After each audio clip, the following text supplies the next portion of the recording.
1 year ago in December, 14-year-old Anais Fournier was at the mall watching a movie when she suffered a fatal heart attack. Just an hour before, she had taken her last sip of the well-known Monster energy drink. The coroner's report concluded that she died from cardiac arrhythmia due to caffeine toxicity.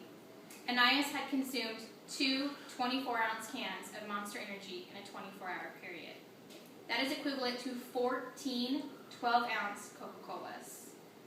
According to CBSNews.com, in the past year, 5 deaths have been related to the well-known energy drinks that so many know and love. Here I have a picture of Anais and her twin brother Dorian, taken on their way to homecoming. And on the back, I have a picture of Anais just hours after she had her fatal heart attack. Her family kept her on life support for 6 days before removing it.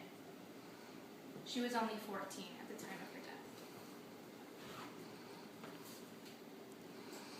Today, I hope to raise your awareness of the harmful effects energy drinks can have and why they should be regulated by the FDA. I have done numerous amounts of research and read many articles, statistics, and showing the dangers of these drinks. I will help you understand what's in these drinks, the harmful effects, and why the FDA should regulate. When my speech is concluded, I hope you yourself will make the choice to stay away from these toxic beverages. So what's in these so-called toxic beverages? I looked to menshealth.com to help me understand more about a few of these key ingredients. Taurine. Taurine is an amino acid, a chemical that is a required building block for protein. Taurine in safe amounts can be okay. A safe amount is up to 3,000 milligrams a day. 1 can of Monster Energy or 1 can of Rockstar contains exactly 3,000 milligrams. Consuming more than 1 can a day can be fatal. MayoClinic.com does state that for most people, energy drinks containing taurine can be safe, but you should limit yourself to 16 ounces. I'll have you know that the average can of energy drink is 24. Caffeine. Caffeine is a chemical compound that stimulates your central nervous system. For most healthy adults, 200 to 400 milligrams a day is an okay amount. Teens should have no more than 100 milligrams. Monster contains up to 240 milligrams, and Rockstar up to 330 milligrams. Guarana. Guarana is a shrub. 1 seed has a caffeine content of 4 to 5%. A coffee bean has about 1 to 2%. So that shows you how much difference in the caffeine. It can be safe when used for short-term in medicines and some foods, but unsafe and even deadly when taken in high doses or long-term.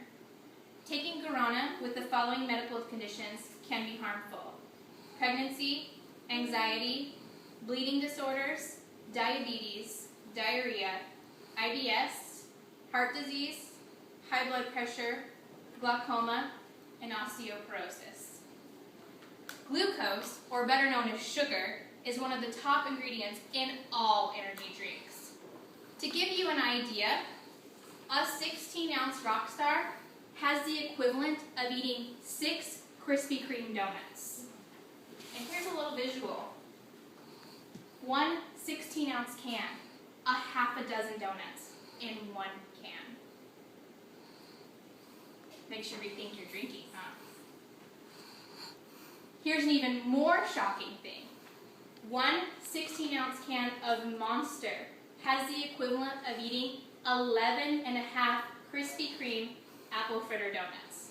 That's almost a dozen of donuts in 1 can. This right here will show you how much sugar is in a Rockstar. This is an 8-ounce glass, and it's almost halfway full of just pure sugar.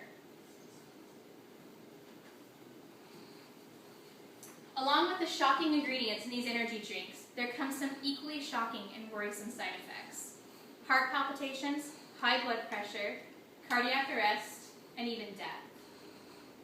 So why does the FDA not regulate these drinks? Energy drinks can be marketed as dietary supplements, which the FDA does not regulate currently. The amount of caffeine, along with the natural ingredients that act as stimulants, can be fatal to someone with an undiagnosed heart condition. An article on usatoday.com spoke of a 15-year-old boy named Brian Shepard. He died in 2008 of a heart arrhythmia after taking just one sample drink of a Red Bull free at a paintball tournament. Just one sample, and he died. Because of his father's efforts, the Federal Agency Health Canada agreed to regulate their energy drinks as food rather than natural health products. This made the companies be required to add warning labels, regulate the caffeine content, and limit marketing and advertising away from children. By limiting marketing to our youth, along with FDA regulation, it could help save so many lives. Some countries, such as Denmark, Turkey, Uruguay, and France, have all completely banned the sale of energy drinks. Norway currently prohibits the sale to ages under 15. Today I've shared some heart-wrenching stories with you. You've learned what energy drinks contain, the toxic level in the ingredients, and the harmful side effects they can have. Simply having these drinks regulated could save lives in the future. Prohibiting the sale of them to minors could save the lives of your young teens who may not understand the harmful effects that they can have on their bodies. There's no therapeutic benefit to drinking an energy drink. The fact is that the drinks' contents are understudied, not regulated, and there are too many potentially serious and adverse effects that can be fatal.